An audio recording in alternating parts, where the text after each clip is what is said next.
बावैसो सान सिगां दंफां हमलायनाय जे जाथाय जादों बेयाव नोंसोरो मारैहाय लोब्बा दङ? बे बावैसो सान सिगां दंफां हमनायनि लोब्बानि पारपासै आंनो सोंनाय हिसाबै बे थांनाय बुधबार खालि बे घटना जादों नङा होमबा? बेयाव आंखौ सासे मानसिया बिथोन होनायलाय नोङो मोनसे खामानि मावदो हायोबा आदा होननायाव आङो मा खामानि होनना आं बुंनाय जादों सासे मानसिखौ। बियो होनदों नों दंफांखौ हाहैल' हानानै नों उन समाव लायनाय टाइमावल' नों देखायहै जेबो गिनांगौ गैया डिपार्टमेन्टनि मानसियानो लायगोन होननायाव अबे डिपार्टमेन्ट होननायाव आं बुंनायाव बिसोरो बुंहरदों आंखौ सासे मानसिया सान्थिपुर NGOनि दाउखिमोन लायगोन होननानै बुंनायाव जेबो गिनांनो गैयाबा दे जों मावगोन जोंहा गैयि मानसि हिसाबै जोङो हाजिराबाबो मावना जाखायो होननायाव आं माखासे मानसिखौ हाजिरा लानानै आं बे खामानिखौ मावहैनाय जायाखै। बे थिनग्राया नोंखौ थिनग्राया सोर मा नाम? आंखौ थिनग्राया सारिलिनि नेरसोन। बियो सिंजों लेना देना दं नामा बेखौ आं बुंनो रोङा बे खोथाखौ आंनो खिथायाखै खिन्थु जास्ट बेयो बुंदोंल' लायनायाव जेबो गिनाङा लायनायाव जों दं जास्ट नों हाहैल' होननायखाय जों हानाय जादों आरोखि। रुनिकाटा रेन्जनि आन्दाराव थायो बे दाउजेन गन्थं होननायाव गोबोरनि साहा बे गुगुनि दैलामनि सोनाबजों क'क्राझार डिस्ट्रिक्ट गोलैयो बे जायगायाव हाहैनाय जादों आरोखि। दंफाङा सेरफां ओमफ्राय हाथिफैला। बेसेबांसो बुरजा जागौमोन बेयो? मथा मथि 35 फिस ओमफ्राय नैबेहाय बेसेबांमोन मथा मथि 8 गारि आरोखि 8था ट्रेक्टरनि लड। दंफाङा गोदान ना फुराना बे? दंफाङा गोदान। गोदान औ। ओमफ्राय सोर लाबोखो बेखौ?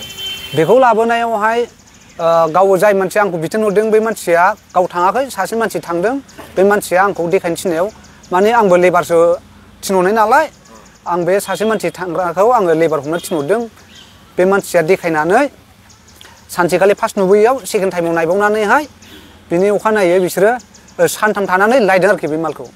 दंफाङा बायनायनिखामोन ना सिदा दंफांखौनो नोंथां? दंफाङा गोथां बायनाय गैया। सिदा दंफांखौ हाख्लायदों? सिदा दंफां औ गोथां डाइरेक्टखा। ओमफ्राय लायनायाव सोर थाङामोन? लायनायावथ' आं थाङासै जेन'बा जास्ट जेन'बा बै हाजिरा जाय मानसिया दंफां नुदों बे मानसिया बे बोरायखौ देखायहैदों आरोना बोराया देखायनानै गारिखौ गाव सोर सोरनाव कालेक्ट खालामखो बे बोराया ट्रेक्टरखौ लानानै लायदों। लायनाय समाव दाउखिमोन दङ आं बेखौ नुवाखै खिन्थु आंनि लेबारफ्रा बुंदों दाउखिमोन थांदों होननानै। दाउखि ओमफ्राय सोरखौ सिनायगौ? दाउखि दामफ्ला ओमफ्राय दैमोना आं बिसोरखौ सिनायो बिसिनि स्टाफनिफ्राय सान्थिपुर स्टाफनिफ्राय थांदों आरोखि। बिसोरो बे माबा सार्भिस प्रभाइडार NGOनि दानि NGOनि फेरेंगानि NGOनि। ओरैनो गावसोर हायनायाव पारमिसन लानाय दं माबा दं बेखौ जेबो खिथायाखै जास्ट बुंदोंल' जेबो गिनाङा होननानै बुंदों। दा गिनाङा नालाय जोङो जेन'बा गरिब मानसि थाइसे थाइसे जोङो खामला हाजिरा मावना जाग्रा गिनाङि खामानिखौलाय जोंबो मावगोन होननानै जोङो मावहैनाय जादों आरोखि। फेरेंगानि NGOआनो हाहोदों थारमाने दंफांखौ? फेरेंगानि NGO हाहैनाय बायदियानो जाबाय मारैनो होनबा बैथ' बिसिनि खोथा मोनाबा बिदि अर्डार होआमोन ना मोनसे डिपार्टमेन्टनि खोथा मोनाबा बेबो हारसिं बेफोरबायदि एफा गिदिर साहस लानानै बिदि मावहैयामोन आरोखि। नोंसोर साबाजों गासैमोन? साबा माने जेन'बा आंखौ बिथोन हिसाबै आंजों रायज्लायनाय हिसाबै जों साथामखौ आं लोगो लानानै आं मावहरनाय जादों आरोखि।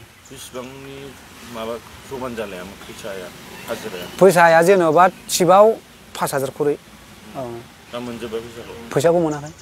हराखै? मानो हराखै? जेन'बा बुस्थुआ माने ओरैबायदिमोन खोथाया जेलानाखि माल सफैगोन अब्ला खालि मोनगोन बे खोथा बुंदोंमोन माला सफैनो सिगां दावराव जाबायना।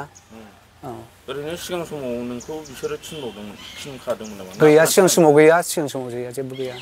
दानि हमजानायाव? दानिल'